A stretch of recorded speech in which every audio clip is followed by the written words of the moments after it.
Hi, I'm Kimberlyn Duncan from the 2011 track and field team, and you are watching Pelican Sports TV. It's time to score double points. Papa's in the house. Get double points every day to earn free pizza fast with Papa Rewards at papajohns.com. The best way to kick off game day is with a better pizza, a Papa John's pizza. Plus, get a large Works pizza or a Tuscan 6 cheese. Your choice, just $11 each. Get double points every day at papajohns.com. Better ingredients, better pizza, Papa John's. The official pizza sponsor of the NFL. Explore the charms of the North Shore and visit St. Tammany Parish. Whether you're looking for a cultural experience or an adventure, you'll find it here. Enjoy great attractions and fantastic dining in a relaxed and friendly atmosphere. Come visit us and discover the history and heritage that is Louisiana's North Shore. For more information, log on to louisiananorthshore.com/bb. Hi, I'm attorney Kerry Bryson. My law firm focuses specifically on helping people try to solve their IRS tax problems. Lately, so many new out-of-state companies are popping up claiming that if you send them money, they can resolve your IRS problems. Well, what happens if they don't? Do you hire an attorney? Maybe you should start with a local attorney that's already handled hundreds of IRS cases right here in Louisiana. When you hire the Bryson Law Firm, you won't be speaking long distance or sending money to some out-of-town high-pressure salesman. You'll meet with us in person at our office right here in Baton Rouge. Your first visit is completely free and confidential, and we'll tell you on the spot exactly how much it'll cost. So if you're hiring a company to resolve your IRS wage levies, bank levies, or tax liens, check their reputation first, then call me, Kerry Bryson, or go to brysonlawfirm.com. If you're a Louisiana resident and you have an IRS problem, hire a Louisiana attorney, Kerry Bryson.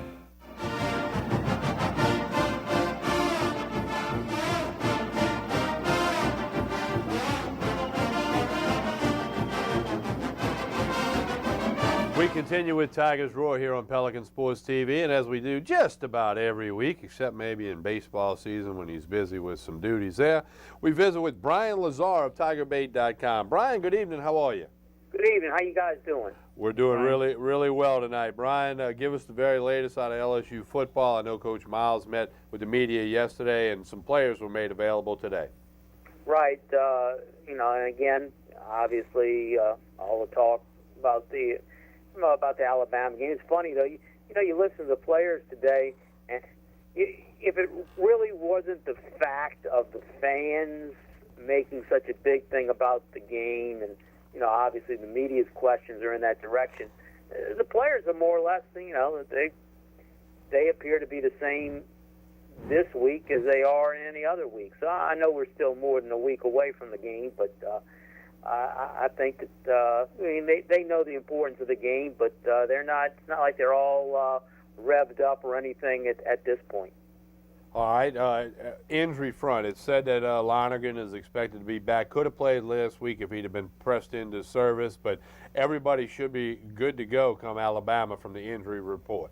Well, Les said yesterday he expects everybody to go. Now, there were four starters that didn't play against Auburn. You talked about Lonergan, who he has said could have played. Then Kendrick Adams, the defensive end, did not play last week. Now Les said yesterday that Adams did not practice yesterday. He did some work, but no practice. Again, Miles is giving the impression that he will be able to play. Stephon Francois, he played the first half against Auburn, then didn't play in the second half, and Taj Jones played that outside linebacker spot when LSU was in the base defense. And I know he has had some type of minor injury, so I don't know. Les hasn't talked about his status, nor that of fullback James Stampley. J.C. Copeland started against Auburn, and from what I understand, Stampley has some type of knee strain. So, again, Les, he said that Lonergan can play. Adams has not been able to practice yet and really hasn't commented on either Francois or Stampley. Brian, tell us what the folks are going to get when they go to TigerBait.com. www.tigerbait.com, 7-day free trial all the time. Plenty of recruiting news right now, and obviously there will be much coverage leading up to the LSU-Alabama game a week from Saturday. Brian Lazar, as always, we appreciate it. We'll visit with you again soon. Thank you, Brian. Thank you. That is Brian Lazar of TigerBait.com. We continue taking a look at women's basketball. I asked Coach Nikki Caldwell, who spent the last 3 years as the head coach of the UCLA program out on the West Coast, about taking the LSU job and some influences on her coaching career and her philosophy that make Nikki Caldwell the coach she is. Here are those comments.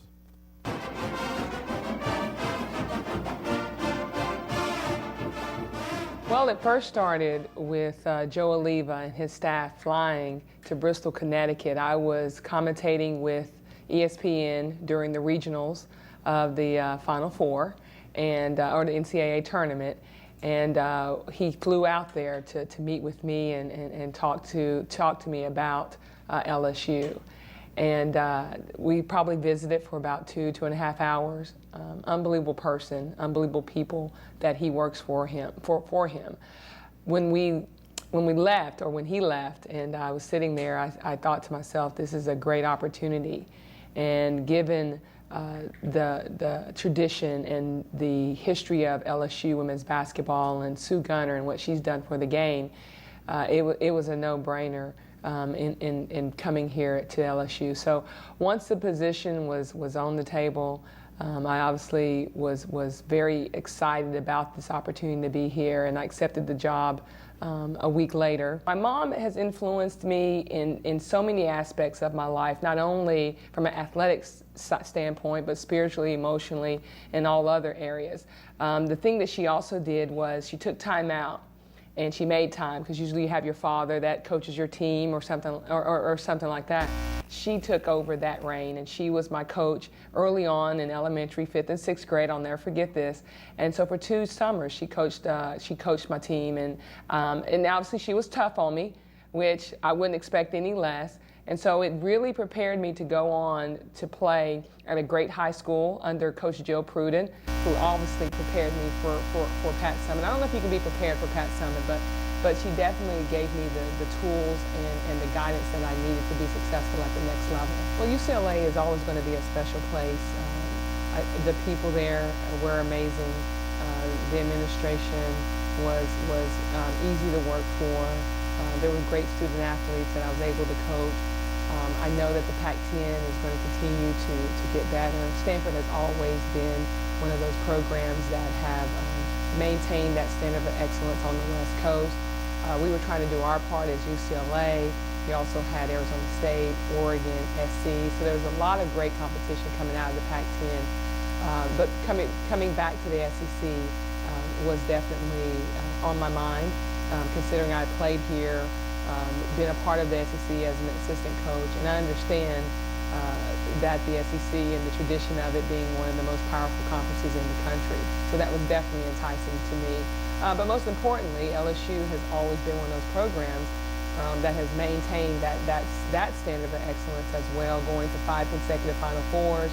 A lot of great players have come through this program, and so for me, it was a dream come true to be able to come back to the conference, be closer to home, considering that I'm a Southern girl, and it allows my family to also be able to travel and come and watch this team play.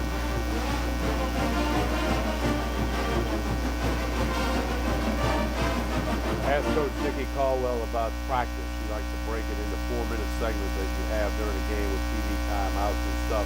Here's some comments about the Lady Tigers practice, the way they go about it, and what she expects. And this is going to be Coach Caldwell as well as some of the Lady Tiger players.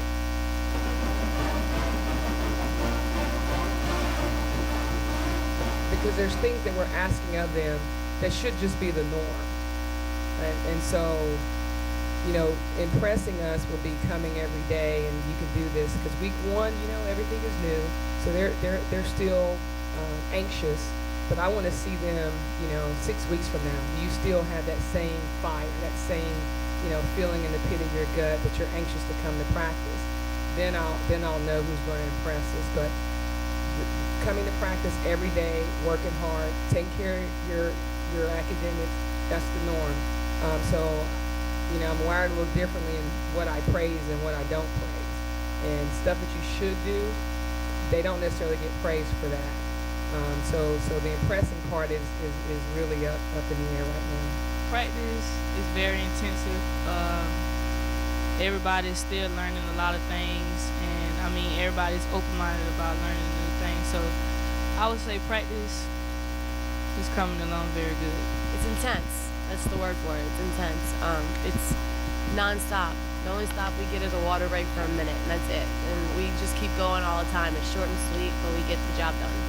Well, what we've done is we've structured our practice plan. So every day, everything is in 4-minute segments. We warm up for 4 minutes if it's just ball handling. If we're just doing transition spacing, it's for 4 minutes, because I want everything to be at game tempo. And I feel like they can maintain, if they can maintain it for 4 minutes in practice in segments, and they can do that throughout the game. So with the timeouts, our timeouts, we don't necessarily put a minute or a minute and a half on the clock. It may just be us transitioning from one end of the court to the other. But they are getting in the mindset of the fact that we've got to move, and we got to move at a quick pace. And I want practices to be more difficult than the game, because we're definitely practicing for game slippage. So we're ready to be able to perform where we need to and execute our offense and our defensive scheme when the time comes, and that's when we throw up the ball for a game.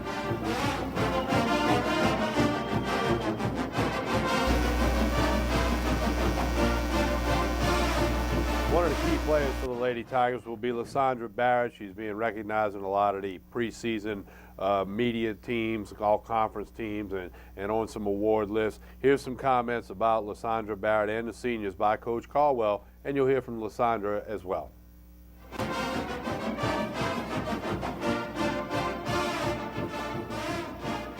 A lot of talk surrounds Lysandra, and I know she's up for or on the preseason Wooden Award, and I just told her first day, because I was watching her go through workout, and I go, I played with a Wade Trophy winner. She was up for the Wade Trophy, and I said, I played with a Wade Trophy winner, and I've been privileged to coach Wade Trophy winner, and I said, and you're not it.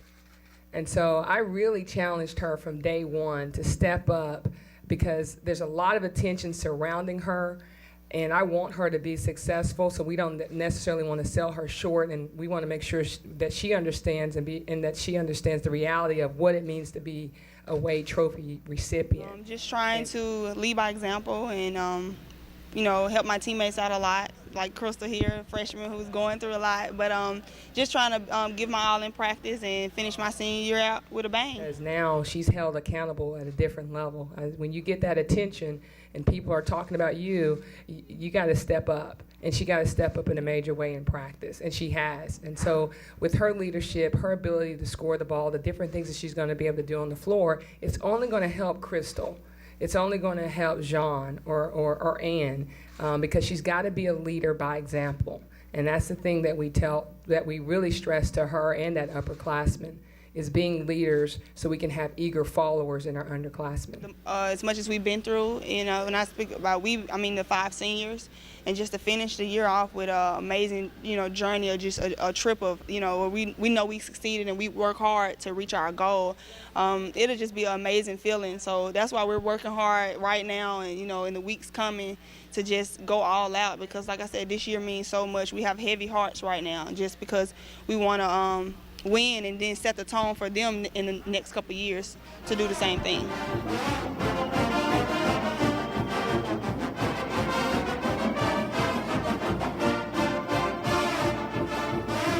The freshman class is very interesting, and it's going to be critical to the success and continued success of the Lady Tiger basketball program. Here are some comments by Coach Nikki Caldwell and the players about the Lady Tiger freshman class.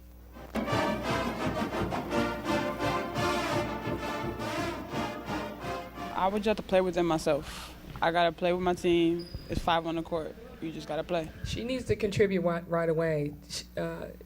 Crystal is a very talented player. She's one of those players that you can play multiple positions. So we're running her at every spot on the floor, offensively and defensively. Her versatility is just going to be a huge asset for our program. The sooner that she understands all the responsibilities of all positions, I think the sooner she'll understand the game. And she's been doing a lot of extra on her own, meeting with coaches one-on-one, watching film one-on-one, writing up plays, things like that. But she understands that she's here for a reason, like they all are. And, you know, to round off that freshman class, you know, we got Ann Peterson from Denmark who, you know, you leave her open, she's going to knock it down. So I like the fact that she brings that international feel to the game for us as a freshman, too. So I got a very talented freshman class. I mean, I'm glad she has confidence in me because that is definitely what I'm going to try to do. So, yeah, I'll knock it down.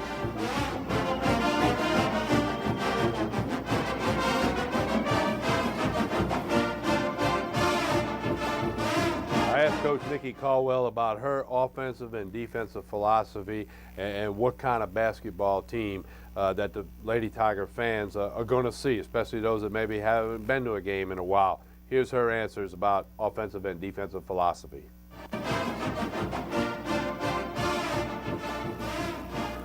Well, our offensive philosophy is going to be geared based on how much pressure we bring to the ball defensively, because we want to really turn people over, get opportunities to score in transition. We want to be a dominant team on the board so we can control the boards in order to control the tempo of the game. So defense is going to fuel our offense, but offensively, I want this team to understand that we are looking to score early in the shot clock. And we want to make sure that we're in a rhythm, that we've got great shot selection. But if the time comes where we need to settle down and we need to work the clock, get some reversals, get some ball movement, player movement, we'll do that as well and be able to execute in the half court. We're going to guard people 94 feet. We're going to make sure that we are delaying and disrupting them in a full court manner. And we're going to go back to our bread and butter defense, which is going to be a matchup zone. And that matchup zone is definitely going to carry man-to-man principles. There's going to be a lot of different looks that we can masquerade out of our matchup zone. But most importantly, offensively and defensively, we just need to be aggressive. And this team has already displayed their aggressiveness on the court through practices, and I just want them to carry that over into the game. I think I have a lot to learn still. I'm a freshman, but this team is really good at getting everybody in and getting everybody in on every spot. So, I mean, if you know the plays, if you know where you're going, I definitely see an opportunity for playing time. As Coach Nikki says, she wants everybody to be able to play all 5 positions. So she haven't really been having us in just one spot. Like, we have been rotating in the 1, the 2, the 3, and the 4, and the 5. The physical part of the game is definitely a big difference. I'm from Europe, and in Europe we don't really, the physical part is not a big deal. We shoot a lot, and so that's definitely been the biggest part of it, and the speed. Everything is so fast over here, and you really gotta be ready for it.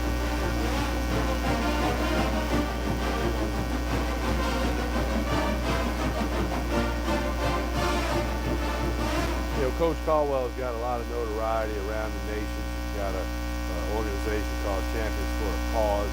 It's something very near and dear to her. You may have heard her speak about it. You may have seen some publicity about it. But I took the time today to ask her about it. It was very interesting. Watch this segment.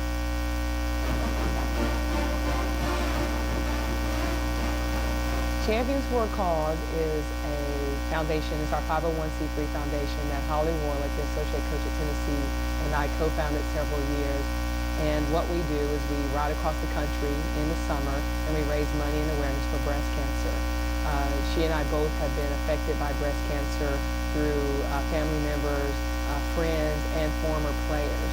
So we wanted to do something more than just get on our Harleys and tour the country. We wanted to make sure that we're doing something that counted. And we've been on five different motorcycle journeys from California to Tennessee, all the way from South Dakota to Nevada. So we're going to continue to try to touch every state that we can and have our presence felt.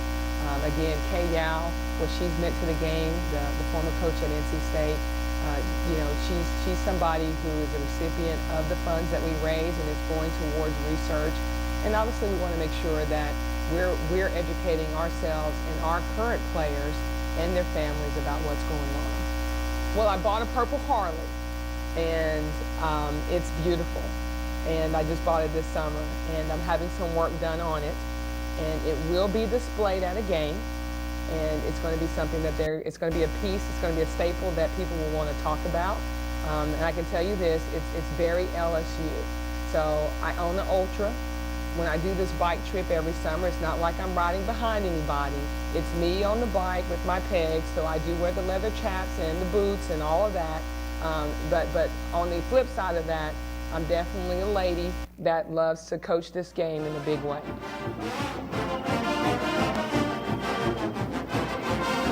When we come back, we'll take our weekly run through the LSU athletic department. We've got a really cool feature with Carter Bryant, member of the Pelican Sports TV staff, and Kimberlyn Duncan, part of the track team out at LSU. We'll have some volleyball, some soccer. We'll get a baseball update from Ronnie Rance with Sports Shorts TV and Sports Shorts Radio. We also got Louisiana Sports Writers Association Players of the Week. And we'll get into start scratching the service on LSU and Alabama with Chris Landry. Stay with us. Up next, it's the run through the LSU athletic department right here on Tigers Roar, Pelican Sports TV, Baton Rouge, Lafayette, and New Orleans. Total Occupational Medicine has been treating injured workers and providing drug tests and employment physicals in our community with a staff of certified professionals for over 20 years. Conveniently located at 3333 Drusilla Lane at I-12, Total Occupational Medicine can assess your needs and present a plan to get your injured workers back to work as soon as medically appropriate. Call Jim Bollinger or Dennis Taylor at 924-4460 to put the experienced team at Total Occupational Medicine to work for you today. That's 924-4460. The family dental practice of Dr. Farrell Fruget Jr. and our highly trained staff are dedicated to providing care and treatment to our patients of all ages in all aspects of dental care. 23 years of experience and advanced training in cosmetic and restorative dentistry, TMJ, and treatment of snoring and sleep apnea allows Dr. Fruget to assist you in achieving the best in dental health. Call us today at 292-9700 to schedule your initial evaluation because we know how to make you smile. BetterBatonRougeJobs.com has been extremely beneficial for the TM Automotive Group. And what stands out to us, it's easy to use, not only for us, but it's easy for the applicants. And it's the quality of applicants that we get. It's timely. We post something in the morning. By that afternoon, we have double-digit applicants. And again, it's the quality of the applicants. Employers, now is a great time to hire, recruit, and look for potential new employees. BetterBatonRougeJobs.com. It's free for job seekers and great for business. Pelican Sports TV presents Pelican Radio. Get ready to mix it up with me, Tommy Chrysan, and Chris Landry, weekday afternoons from 3 to 4 p.m. Pro sports, college sports, high school sports, and much more. On the Score 1210 a.m. and on the internet at thescore1210.com. 40 years, 4 decades, nearly half a century. That's how long the citizens of Greater Baton Rouge have chosen Richards Honda. A simple, sincere, and honest process. Louisiana's oldest and most experienced Honda dealership for over 40 years, Richards Honda.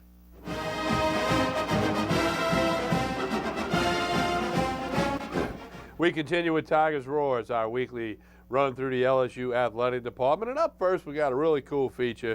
Really got to compliment Carter Bryant of our staff. He's a student out at LSU. He interns with us, and he's done so many features, Chris, over the year and a half of us doing this show, from soccer to hammer throw and softball, and he really eating grass, all that stuff he's done. And here's a nice interview that he did with an outstanding student athlete out at LSU, part of the track and field program, Kimberlyn Duncan. Here's Pelican Sports TV's Carter Bryant.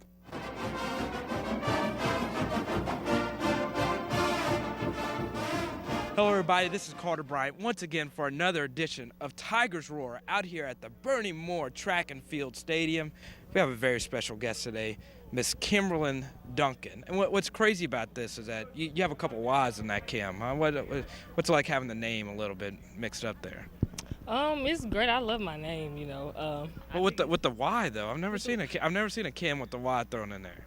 Yeah, my mom decided she was gonna be different, which I like, because mostly you hear Kimberly's, but a Kimberlyn you don't hear a lot, so when people hear it, it sticks, so I like that. Here at the hard-hitting questions out here at Pelican Sports TV, here with Ms. Duncan. So just talk about this season. What to look forward to, and what do you expect from your team this season? I expect big things from the team, from each and every person on the team. We're once again going for the national title. So we're all ready to go. We're gonna work hard in the off season, and when season starts, push even harder and be focused and ready to go. And for you personally, I mean, when you just Google your name, U.S. possible Olympian down the road, I mean, what are some expectations for you this season on the LSU Tigers? Some personal expectations that I have for myself are just to drop my time in each event that I'm going to do and just do much better than I did last year. Also, making the Olympic team is a major goal of mine this year, but the main thing, just starting with little steps, just improving everything that I did from last year. You know, just, of course, she's going into the start of her junior year and just had such a really unexpected, phenomenal sophomore season, and the success that she had, I think, has been a real big motivator for her as we started up our training just about 7 weeks ago here for the fall, getting ready for this next season. So, it just means an awful lot. She's got a great personality. She's a very much a team person, and certainly is a good leader on our squad about doing the right things on and off the track. It's great for running for Coach Shaver. I consider it's a huge blessing and opportunity to be able to come out here and run for LSU. I think it's a great thing to be able to have this opportunity to do this, so I take it and I run with it. We're excited right now, as we usually are at this time of the year. We've got what I consider to be a real balanced real balance on both teams. We've got some good throwers on both teams, good jumpers, good middle distance, good sprints, good hurdles, and I think that's what it takes nowadays to win the big championships. And so everybody's working hard, and we're really pleased with the progress that a lot of them have made from last year at this time to this year at this time, mainly in just the chemistry of the team and how they're willing to invest in one another and try to do the things that are going to help our team get over the hump and win another national title. Everybody out here, we're all expecting great things from everybody, so just look out for everybody who's on the roster. Well, we need some names. Who are some other superstars? We need to know who are the other Kim Duncans on this team. We're all different in separate places. I would say everybody who was out there last year, and like I said, everybody who's coming up this year, I think we're all going to be good and do better than we did last year. Y'all really go under the radar. I mean, y'all have won a ton of national championships, and it's all about LSU football, LSU baseball. What can be done to really get track out there for the season? Well, you know, we never feel like we're the quote second fiddler. You know, we love it when any team here at LSU is being real successful, and certainly we enjoy the benefits for our university when we do a great job. You know, our national championship meets and SEC meets, due to being in the conference, you know, they're televised and so forth, and I just think that a lot of people don't really understand our sport, but with this being an Olympic year, it is highlighted a little bit more throughout as we build into the Olympic trials and the Olympic Games. So I think this is going to be a special season for both our Lady Tigers and Tigers and lead on into the post championship season. But right now, of course, we're just focused on trying to take care of business here at LSU. Are you faster than Usain Bolt? No. Unfortunately, no. I would like to be, but no. What's your lowest time? You told me before the interview that the 200 is where you really shine. What's the lowest time that you've had in your career, and where can you get that time this year? My fastest time in the 200 this year, well, last season was 22:24. And this year I'm just expecting to drop that time even more and just see where it can take me. All right, right quick, what are you listening to in your iPod right now? On my iPod right now, Adele, Lil Wayne, what else? J. Cole. Things like that. Did the Carter 4 disappoint you? No, it didn't. I actually like the Carter 4. Is it better than the 3, 2, and 1? I'm not a huge Lil Wayne fan like that, but I did like the Carter 4. But from what I've been told from other people, that it was good. It just wasn't as good as the first few. So. Have you ever failed a synthetic weed drug test? No, I have not. No, I have not. What do you think of LSU football this season? I think they're doing good this season, especially for them to be ranked #1 and have a winning season so far. As I always say with any sport, I think everybody should try and get better. So I'm just ready to see what they can do this weekend versus Auburn. Have you ever been in a bar fight? No, I have not. And here's the most important question I want to ask you, and this is something really tough, something from the bottom of my heart. Can you run faster than me? We'll have to see. We'll have to see. Well, maybe one day I'll come back out here and challenge you. I like to challenge LSU athletes at their own sports. And I just for the clarification of everyone that watches our show, I've never beaten anybody. So I'm just going to let you know that I'm going to come out here next time when you're all ready to go. I know you're all in your warm-ups, so you don't want to show me off just in your warm-ups. I understand. That's cool, but just if that happens, just let me win, okay? Okay, I got you. I appreciate Ryder Kim Duncan, Tigers Roar. Thank you. Spread the roar and go Tigers.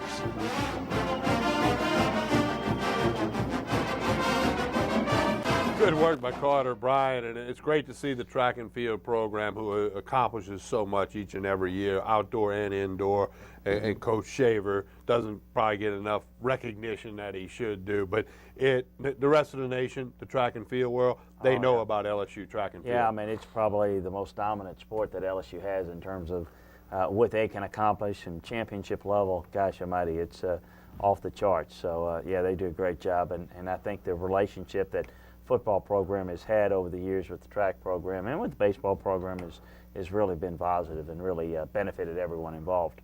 Continuing through the athletic department, we take a look at the volleyball team and where they stand right now. 14-7 overall, 7-4 in conference play. Their next game in Starkville against Mississippi State on Sunday, October 30th. That match is at 1 o'clock. LSU volleyball under Fran Flory continues to do a really, really good job. LSU soccer under Coach Brian Lee will be in Fayetteville to take on Arkansas 7 o'clock Friday, October 28th. You see their record 12-6-1, 7-3 in conference play. Soccer team continues to do a good job, as did the volleyball team. Well, Coach Lee certainly does a good job, and really excited. If you haven't had a chance to get out there, we say this every time, but great facilities, great atmosphere, and they really love your support. And as you mentioned, they're doing a great job, great record, and hopefully they can keep it going. Yeah, we do. Like I said, we like to do this on Tigers Roar each and every week, run through the athletic department. We've had golf, we've had tennis, we've had track and field. We like to let some of those other sports get some attention, and certainly at this time of the year, the bulk of the attention on football, as well as, you know, obviously with the success of the football team, but this week, being the open date, we've had a lot of basketball tonight with Coach Johnson and Coach Caldwell for you. So we're each week we try to hit some of the other athletic stuff. We remind you, Tigers Roar is every Wednesday night live from 8 to 10 p.m. If you're catching us on Thursday, Friday, or Saturday on one of the many other cable systems or outlets that pick up our program, you got a replay going, but we do appreciate that. Find us on Facebook at Pelican Broadcasting. The YouTube account, we'll have some stuff up there with that this week, and then the Twitter account is at Pelican Sports. As we continue our run through the LSU Athletic Department, we say good evening to Ronnie Rance of Sports Shorts Radio and Sports Shorts TV. Ronnie, how you doing? How's it going? How's it going, TK? Really good. Wanted to get you as we run through the athletic department. Fall baseball's been going on, kind of flying under the radar after last season. Some guys in summer ball. The fall workouts are going on now. Give us the very latest on LSU baseball. The Tigers, I talked to Coach Paul Maneri on Saturday at the sidelines of the LSU Auburn game, and of course they had a bunch of recruits and a big weekend for them, and he said they had about 2 more weeks left to go in the season. The big strength of this year's team, and really, you know, the fall is going to be the pitching, Tommy. I mean, something obviously near and dear to you and my heart. I actually had a conversation with Kevin Gosman, the outstanding young sophomore pitcher for the Tigers, and he's having a very good fall. Kevin Gosman, 6'4", sophomore, who of course can run it up there 95 to 98 miles an hour. But the young, you know, we know about Gosman, we know about Eads, who has, you know, showed signs last year and has continued on this fall. He's been very good. Ryan Eads, of course, from the North Shore, who was the pitcher of the year in the Cape Cod League, mostly out of the bullpen, although he'll be a starter for LSU. He had his success this past summer out of the bullpen. He's the guy, Ryan Eads, who, had he been healthy, would have probably never ended up in college. Instead, he was hurt, but he came back. He's 100% healthy. So Eads and Gosman are going to be the flamethrowers for LSU this spring. Both are having very good falls. Of course, Kurt McCune was the Friday night starter a year ago for LSU, the freshman out of Destrehan. Wouldn't be surprised if he maybe doesn't, you know, at least at the beginning they'll maybe keep him in the Friday night role. I think you may see McCune maybe move to Sunday by the time it's all said and done. I think Eads will probably end up being, Eads or Gosman will end up being your Friday guy. But a young man who's making a lot of, having a very good fall, and who I think folks are going to be excited to see is the freshman pitcher Aaron Nola out of Catholic High. Only 170 pounds. He's 6'2", really skinny. As he puts on more weight and gets bigger and stronger, the better and better he's going to be. But he's been very good this fall. He's going to have a prominent role for LSU in the spring. It's just a matter of where that role will be. Right now, they're projecting him to be a big-time key out of the bullpen, maybe even a possible closer out of the bullpen.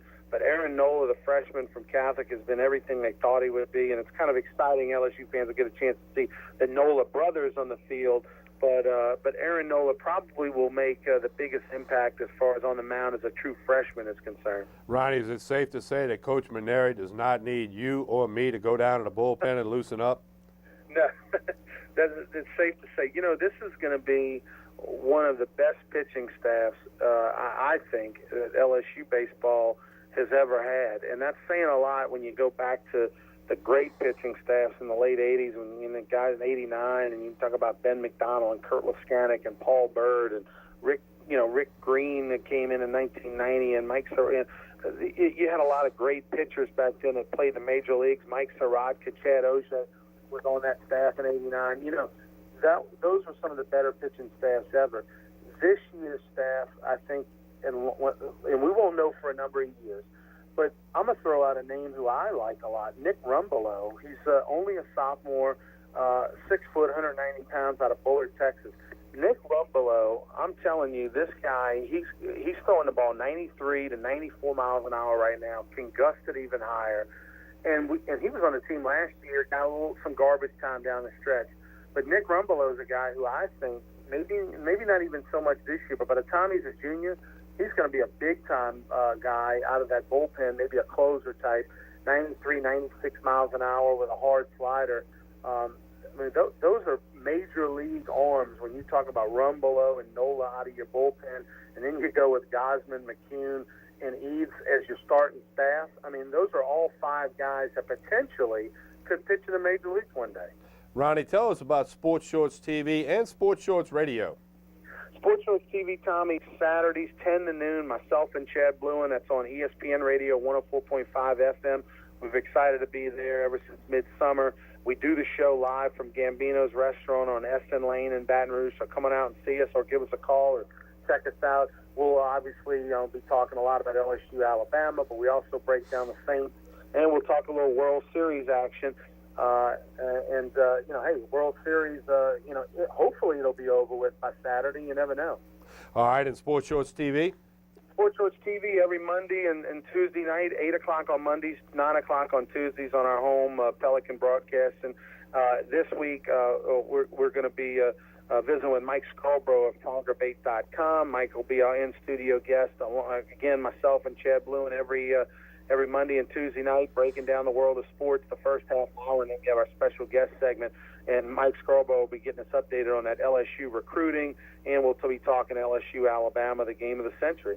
Ronnie Rance, as always, we appreciate it. We look forward to visiting with you again. Thanks, Ronnie. Okay, thanks a lot. All right, that's Ronnie Rance of Sports Shorts Radio and Sports Shorts TV. We quickly look at the Louisiana Sports Writers Association Players of the Week in college football across the state of Louisiana, and you will see that the Offensive Player of the Week voted on by the Louisiana Sports Writers Association is LSU senior quarterback Jarrett Lee. Jarrett Lee with a good performance against Auburn, and he does come up with that award. Jarrett Lee, the senior quarterback for LSU. Defensively, Adrian Cole, senior linebacker for the Louisiana Tech Bulldogs. Special teams, there's a tie in the voting between Ryan Allen, junior punter from Louisiana Tech, who continues to be one of the best punters, not just in their conference at Tech, but nationally. And then Chika Madu, a senior return specialist for Nicholls State, had 2 kickoffs run back for a touchdown. Colonels didn't win the game, but he was recognized by the Louisiana Sports Writers Association as the Player of the Week. When we come back, we'll get back into some LSU Alabama football stuff with NFL scout and Fox Sports football analyst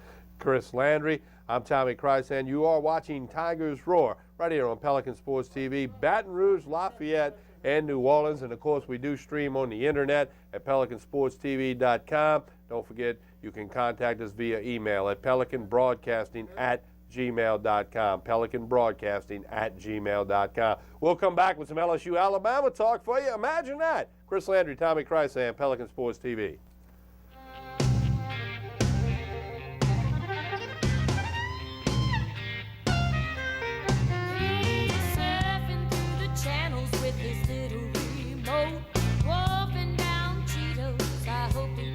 Between Monday night football and Friday night fights, I'm lucky if I get to see a show that I like. He never hears the phone or the doorbell ring. I don't try to understand him.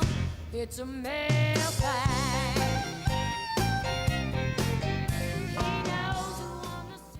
Hello, my name is Debbie. Welcome to Debbie's Bridal, a formal affair.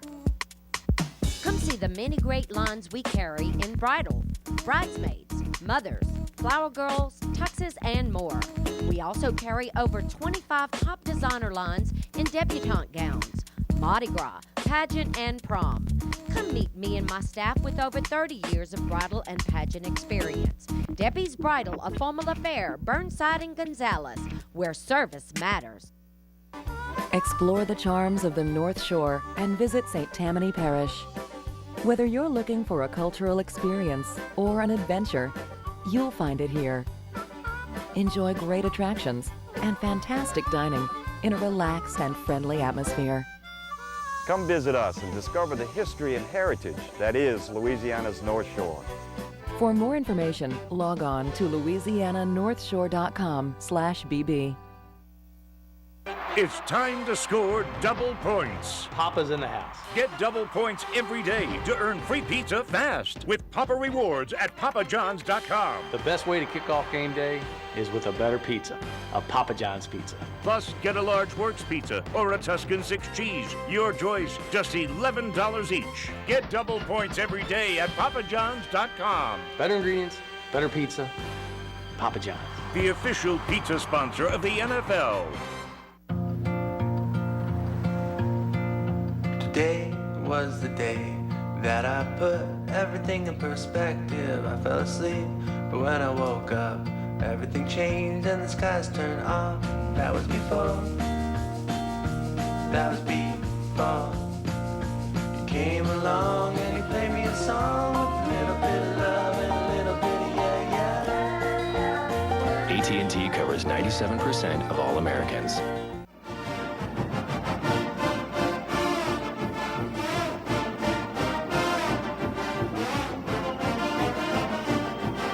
We continue with the final segment of Tigers Roar. Chris Landry, NFL scout, Fox Sports football analyst, and me, Tommy Chrysan of Pelican Sports TV. Of course, LSU Alabama is right around the corner. And Chris, next Wednesday night, we're going to really get in depth. You'll have done your breakdown, your analysis, your evaluation of some of the intricacies and keys in the game. But general keys as you see them 10 days out. Again, we're part of the super hype party. Well, you know, you look at these teams, and it seems an obvious thing to say. Both of them are very good, and they're very similar. And they are. There's some differences. Alabama's defense, a little more physical. Their linebackers run 260, 265. LSU's a little more speed-oriented defense. Alabama's a little more scheme-diverse with their looks defensively. They'll change their fronts and their coverages up a little more. LSU's a little bit more generally aggressive, attacking style.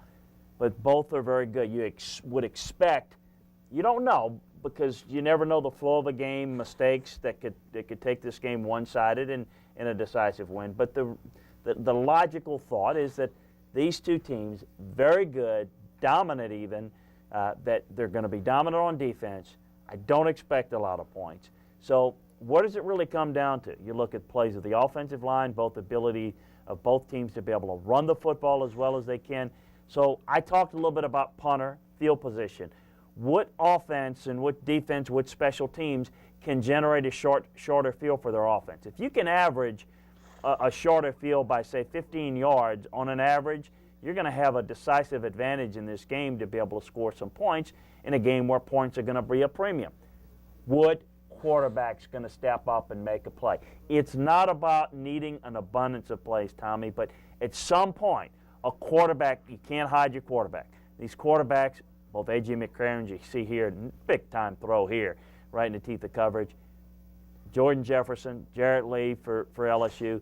These quarterbacks, I think, are underrated. I think they've played well. They're not the focal point of their offense, I grant you.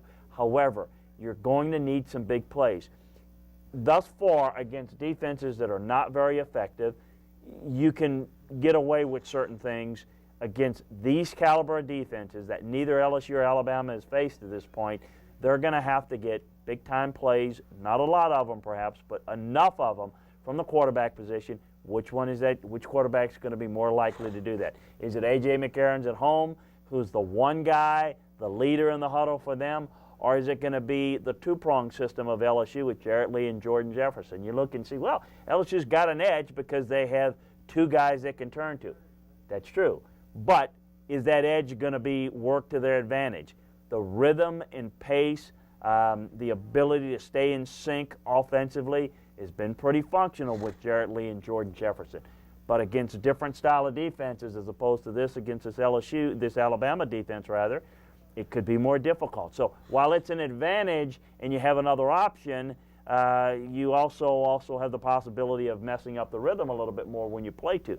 So just a couple of things to kind of throw in there as we'll break down into more detail. But I think there's very little that separates these two teams. So you look for the little things. I've heard that Alabama's about a 3-point favorite. Well, that's just the fact that it's in Tuscaloosa. If the game's in Death Valley, it's a 3-point LSU favorite. I mean, it's really a toss-up type of game. So look for the little things. I think that's why everybody's trying to look at all the different aspects, because what's going to be the difference, the determining factor in this game? And I think it could be any one of those things that could make a difference, whereas, quite frankly, games that LSU and Alabama's played, turnovers, we can talk about, it was more of a factor for opponents than for LSU. The reality is in this game, one turnover, could just change the outcome of this game. Well, hey, Coach Miles and Coach Saban are both known to have a little trick play or a little gimmick play up their sleeve. Maybe Coach Miles a little bit more than Coach Saban in that category. But magnitude of this game and everything leading up to it, could one expect one of these coaches or both of these coaches to, if the situation's right, to call some kind of fake punt or fake field goal or reverse on a kickoff or something to try to, really offset that constant adjustment going on during the game? Saban is more inclined to do that when he gets the right look. In other words, he'll have a punt fake, he'll have things offensively from a reverse standpoint, but in the kicking game, he'll have that ready if you get a certain look. So it'll be when it's the right look, we'll do it. Les is more inclined to do it for spark, for effect, to get his team going, from a surprise effect. So he's they both do it. Les does it a little bit more because Les goes in thinking, I'm going to try to fit this in. Whereas Saban has it prepared every game, and he may not get a chance because if it's not the right look, he's not going to take that chance. I think both teams feel like they've got a real advantage here. But you bring up a great point because in this game, this is where you might need to have it.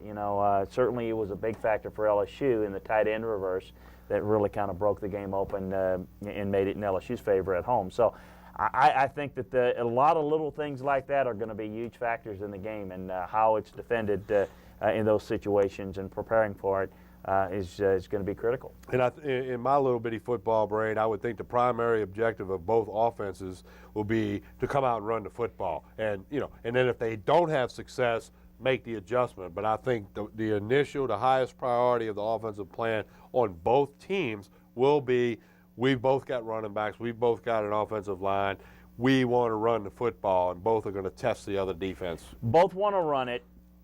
I think the real key, though, is what defense is better able to defend the run with their base defense without him deploying an extra safety in the box. That is, quite frankly, more Alabama. I mean, see, Alabama's ability to defend the play-action pass really depends upon keeping their split safety look, not having to put that safety in the box in early downs. And if they can defend LSU's run on early downs without having to deploy safety in the box, that's advantage Alabama. LSU has to play the run with numbers. LSU against Alabama's power run will not be able to hold up 4 quarters without putting extra guys in the box, because LSU's defense is a little bit lighter in their front. So I think LSU will defend the run like they normally defend the run. With numbers, Alabama's going to try to defend it with the base, may deploy the safety in a little bit, give them some different looks. But that's going to be pivotal, folks, because making some big plays, I think being able to throw the football on early downs for both offenses are going to be pivotal here to get that run-focused defense having to honor the pass a little bit more. And, of course, we got plenty of time to get you ready for LSU Alabama. And keep in mind, next Wednesday night on Tigers Roar, you won't get a better analysis and breakdown anywhere next week, nationally, locally, regionally. Forget it. The best is going to be right here on Tigers Roar next Wednesday night at 8 o'clock as Chris Landry, the Fox Sports football analyst and NFL scout, will have the complete breakdown on LSU and Alabama for you. Of course, we got Pelican Sports Radio Monday through Fridays from 3 until 4 p.m. on the Score 1210 a.m., the Score 1210.com. That's Monday through Fridays, 3 to 4 p.m. We take your phone calls. We do mix it up. Pelican Sports Radio on the Score 1210.com. A lot of people listening on the smartphones and across the country on the internet. A lot of people in Alabama fans trying to find out what's happening on this end. Pelican Sports Radio Monday through Friday from 3 to 4 p.m. And tomorrow from 2 to 3 p.m. It's football all year round with Chris Landry. Chris, give everybody a hint of what you'll have on this week's edition of the Chris Landry Show on the Score 1210 a.m., the Score 1210.com, 2 until 3 o'clock tomorrow and each and every Thursday afternoon. We're going to take a unique statistical breakdown on how LSU Alabama ranks in a number of different categories, because that'll be a little too much to add to the breakdown next week. So we're going to get into that a little bit. We're going to break down some of the key college matchups around the country, Stanford, USC, Georgia Tech, Clemson, just to mention. But there'll be some others, some of the key NFL matchups around the country. Any updates on the conference realignment situations? We've got a lot of stuff going on in the worlds of college football and the NFL. Of course, tonight on the show, we want to thank Brian Lazar of TigerBait.com, Ronnie Rance of Sports Shorts Radio and Sports Shorts TV for joining us. I want to especially thank Trent Johnson, the men's basketball coach at LSU, and Nikki Caldwell, the new coach of the Lady Tigers program. And a shout out to men's basketball sports information director Kent Lowe, who's been at LSU just about forever, and a great job that he always does. We appreciate him. And Bill Martin, the women's basketball SID, those guys, and Brittany Carvalito in the men's basketball office all helped facilitate the interviews that Chris Lecoq of our staff and I were able to get out and shoot. Also want to thank Carter Bryant for another job well done with Kimberlyn Duncan of the track and field program at LSU. And don't forget to find us on YouTube, find us on Facebook at Pelican Broadcasting, and check out some of that stuff. The Facebook page is a great way to keep up with everything on Pelican Sports TV and Pelican Sports Radio.